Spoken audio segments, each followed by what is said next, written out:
batuka ba frère Jeff Fongi il faut bazala na maman Nzambe mutu mo azaba azozongisa na nzela mais mabe na mona pas frère na nga wana ena na prophète frère Jeff Fongi a prophète ba titi na prophète na ba titi do wana azana bien ko ya ozongisa mutu na nzela que frère zongisa be sala bo mais ba ja ko finga nde afo oh ya finga te ya de musande misala satana te wana na pomte menga na biso ba kongo to benga moko finga mais batuka ba frère Jeff fo bazala na bango bazala ke osali mabe er moko frère mo pena bimela zongeli mais atape babilo mususu ba prophétie musunde pe pesa wana wana pena beta banzadi baka tango ezo lobelo kwa mutu faut za ba précision oza pe na ba preuve pas ba preuve façon ya lobelo et ça peut très important bien yo za pour frère Patrice Mabe bobe na mo panzi mo bo après no boke bo te bible lobi tango oza na problème ninga no fosola na eso mona okite oyo bimission libanda mais babilo musu ezara po bilo musu oza na ba preuve te mbamo no son ka bumeza na pe ya lokuta mais tant que toi ba chrétien tant ilo mo eza obengi ninga no soli na eza po ata so moni mutu na poto vineza na mamu Nzambe baba te félicité na condamné bat ban Afrique te mais vie en Nzambe eza vie à relation personnelle et ko lo baté que na kin apo comme na poto changer non po ba maté on peut to jouer na vanité mutu fo ngara mingi ko bongisa ka relation yo na Nzambe appel bakima ngota appel to kimo ndeni ozo okaka mais soki ko sala makambo surtout makambo lokola église frère Ridolf kamba bampate za facilité au moins cause à coup différent na kata ndaku nao wana ba no tam su 4 na bébé na msobo tanani bébé Sevia oui bitam so ko contrôler comportement ya 3-4 personnes mais cause en église surtout so za rappel te au coup favant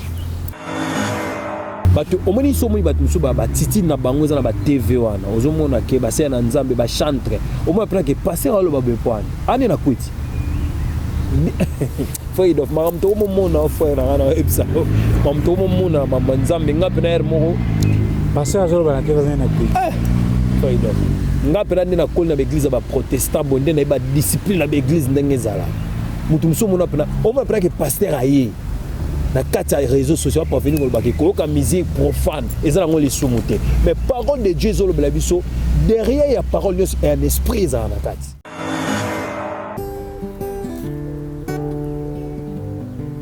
mabondeli nasalaka ntango nazalaka mwana moke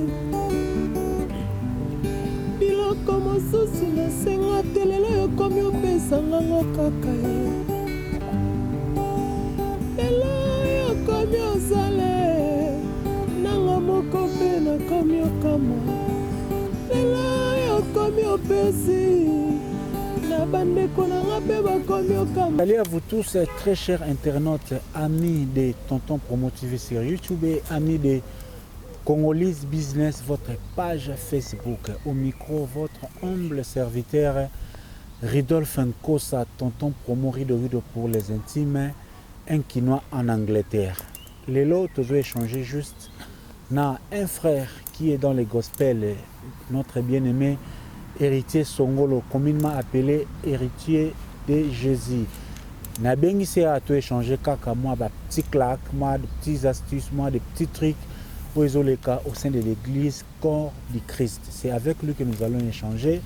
Bien sûr, avec la bénédiction du très haut, notre Dieu Tout-Puissant, et à tous ceux qui nous soutiennent, à tous soutenir de près et de loin. Je pense par là, évangéliste Baudry Mamona. Sans plus tarder, je passe vers mon invité, héritier Songolo. Merci. Héritier Songolo, héritier de Jésus, bonjour. Bonjour, Ridolf Kosa. Bonne santé. Dieu contrôle Nzamba Osungama, tout c'est bon. Après quelques mois, il y a confinement avec Corona. Comment on s'en sortir, Nango, ça va? Nzamba Osunga, ata maladie et ko freiner ba marambo belé mais to sa abonné. Nzamba mtaya ba fitir, to piska Nzamba lokumo. Na makambo ya coronavirus eloko ni vraiment oyo au retenir parce que comme un peu moment ya méditation ya remise en cause pour na ba vie ya bato. Na retenir marambo belé par rapport ya maladie ya ndengeye et puis singa pe mayele belé na mambo belé faut sambela nzambe surtout mimi ko bongisa relation na nzambe talo na communauté na surtout bongisi bato belé na souhaité na mes condoléances ba famille nous ba bongisa ki bato ba très important bizama me makinya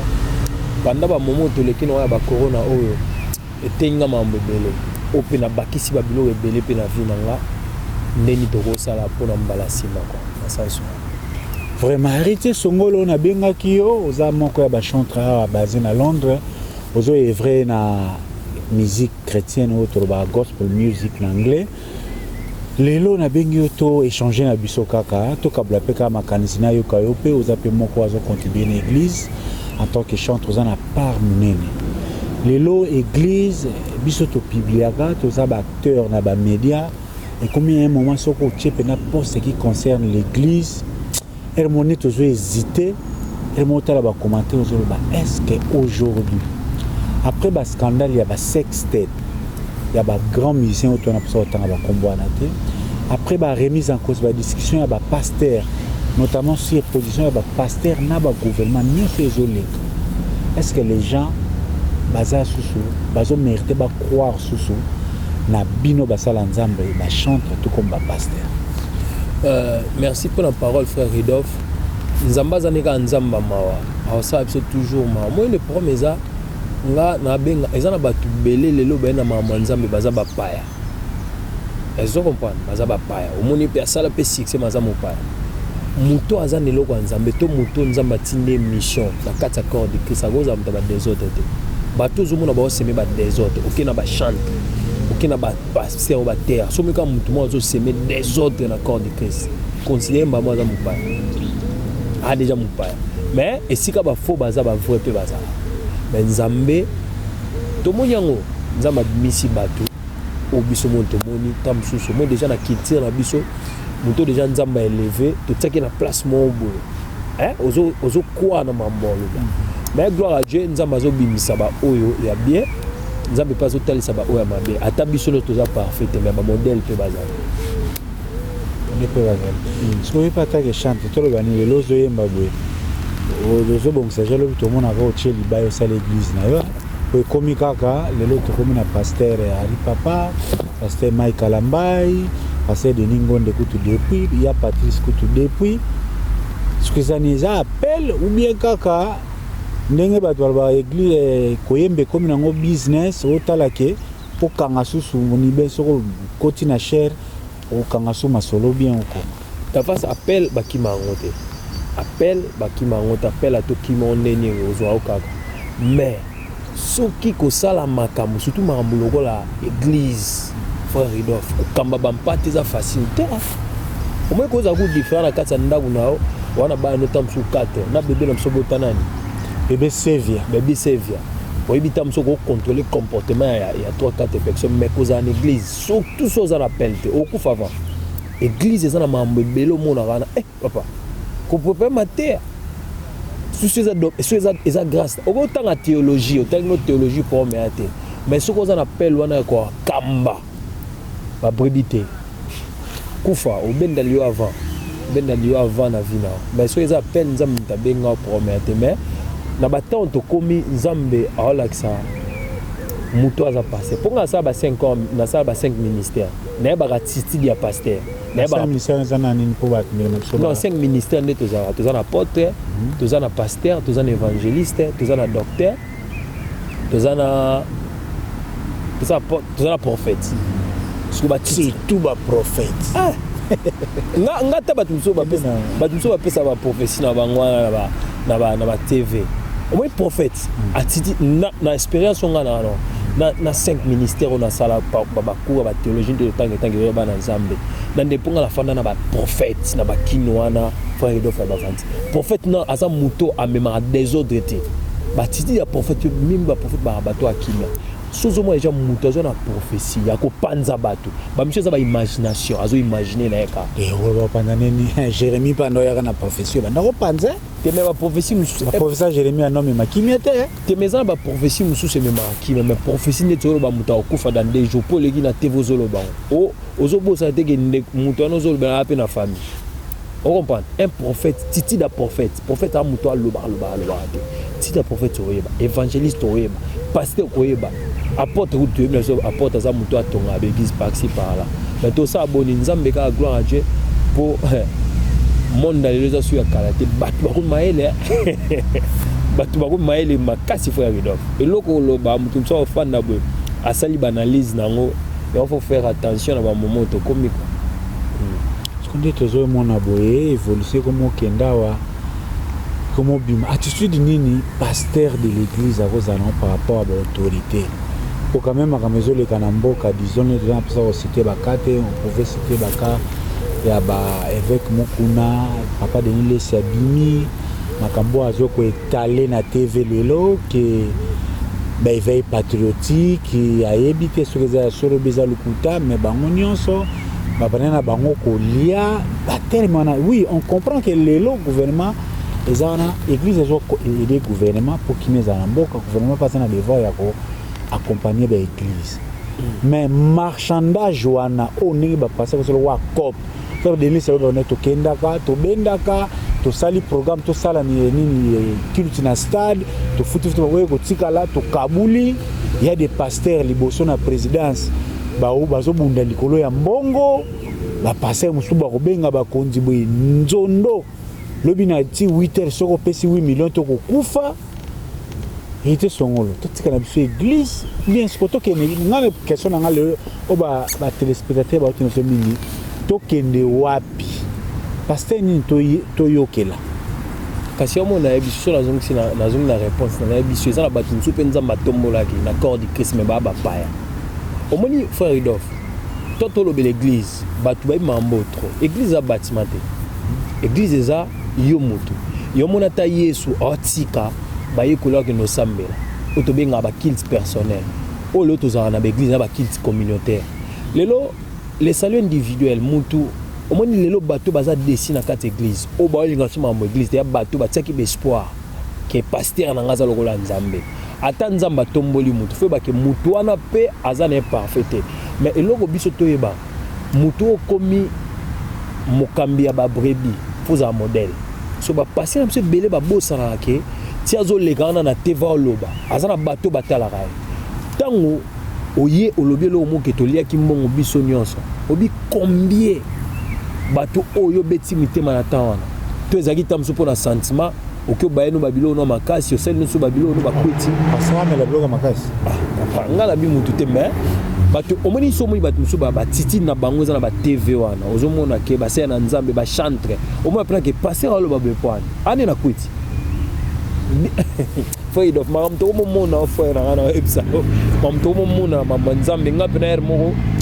passer azolo ba na TV za na kweti nga pena ndena koli na l'église ba protestant bonde na ba discipline na l'église ndenge zala mutu muso mona pena o ma pena ke pasteur aye na kati ya réseaux sociaux pour venir ko ba ke ko ka musique profane ezala ngoli sumuté mais parole de Dieu zolo bela biso derrière ya parole de un esprit za na kati un pasteur ou à l'église ba considéré comme prophète mais a na kati ya TV aba musique profane ko ka ngoli za na ngoli sumuté ezala ba chanson mususu ezala éducative mais ça la chanson tout on zoko eza ba invocation eza ba prière ngam ta ko concentrer na ma musique on comprend eza ba chanson mususu o ba denoncer ba ça eza ba invocation ba pese parole ba bi kende boy kende pour o tsango peuple pour peuple ko ta la distraction mais yo mokambi peno leki na TV bozo lo baké ko ka musique pour faire eza na ngoli sumte eza la ba chanson tout ko ka ngote ce que passer on considérer ne tam ça na kuitina vertige a o lobela Vraiment, j'espère que l'évangile c'est body mamon et c'est na Bethesda Church nazo pesaye mbote bisika azali biso askoyo réalité na poto l'église eza église à poto bato na Afrique to na sambela makasi mais to komi awa onde kondima elongwa biso église en toza 2 3 4 5 ondimi aza teti qu'est-ce qui est à la base de sécheresse ou une église à poto eza ba appel de fonds non réalisés bien comportement ya ba pasteur na ba chantre qu'est-ce qui fait ça ou bien que ezaka tankaka ya Satan, ça qui n'a pas écouté comme Nicolas Souka, Satan il veut ratisser large. Non, le problème est ça, dans l'église, il y a un ça va te plaisir. Fabisika passe ça, à tout balouka ensemble makasi. Fabisika passe à terre. Mais il faut comprendre, prière et zo kolisa yo mo. Tu que dans l'église de pour na pasteur. Biso nga ngo kuna fande de man ndo s'examiner moto seka. Nga na comprendre que ba prière musu peut to sala na ba kinwa na. Et ça arrive temps to zanga bilo quoi. On comprend. Il y a une réalité dans la photo, frère Naridov. Si on a un sambel, on a un fandi, frère. On a sambel. Non, on a félicité. On a un gêné pour faire arrêter. Mais ce qu'on a ah,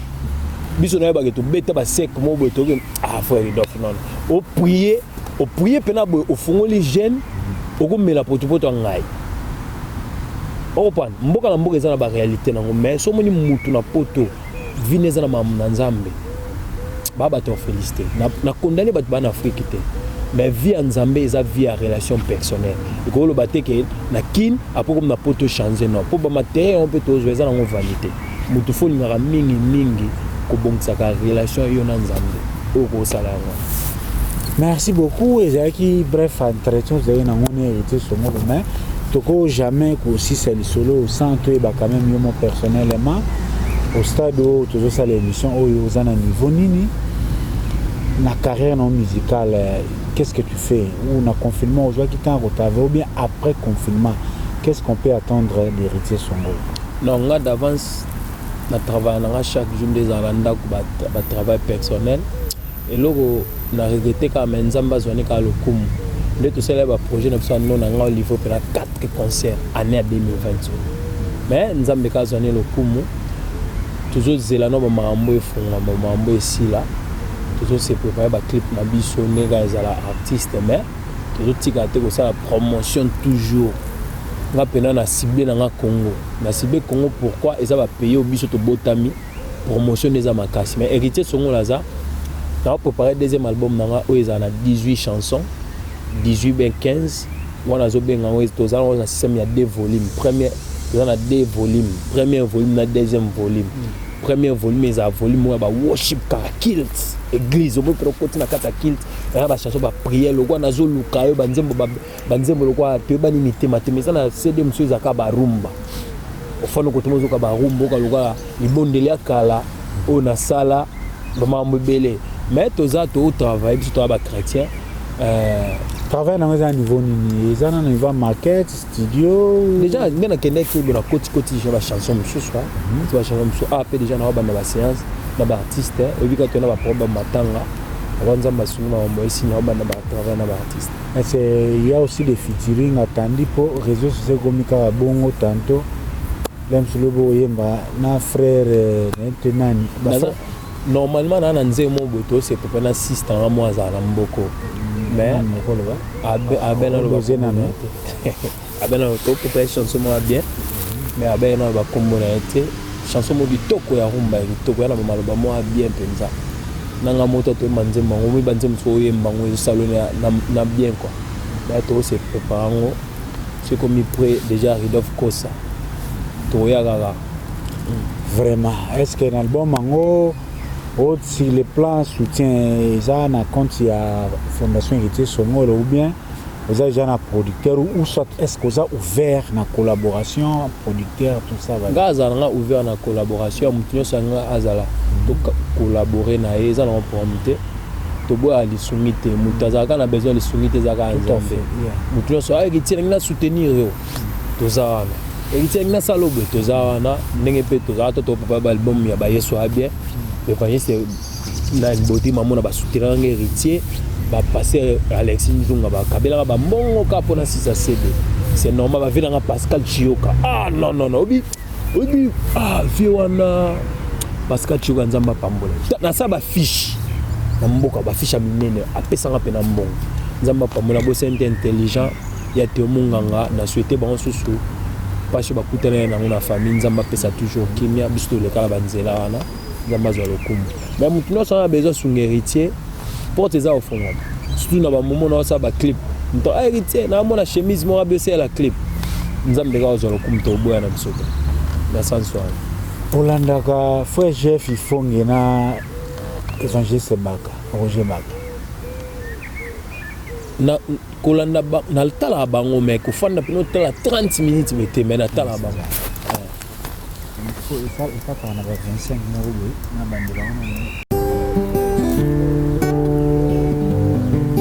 Mabandeli na salaka tango nazalaka mwana moke. Biloko mosusu nasenga te lelo yokomi opesanga ngo kaka ye. Komi osale nanga moko mpe nakomi okamwa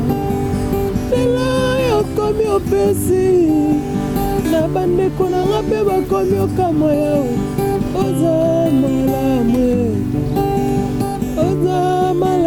obetelinga lisolo te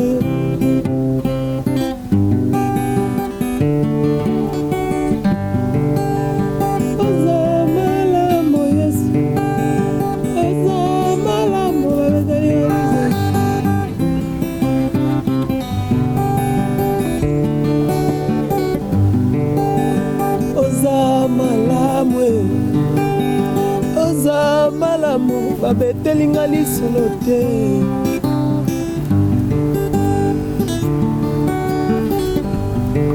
mabondeli nasalaka ntango nazalaka mwana moke biloko mosusu komi opesa ata na barekrete priere nasengaka te yawe lelo yokomi osale nanga moko mpe nakomi okamwa lelo yokomi opese na bandeko nanga mpe bakomi okamwa yawe oza malamu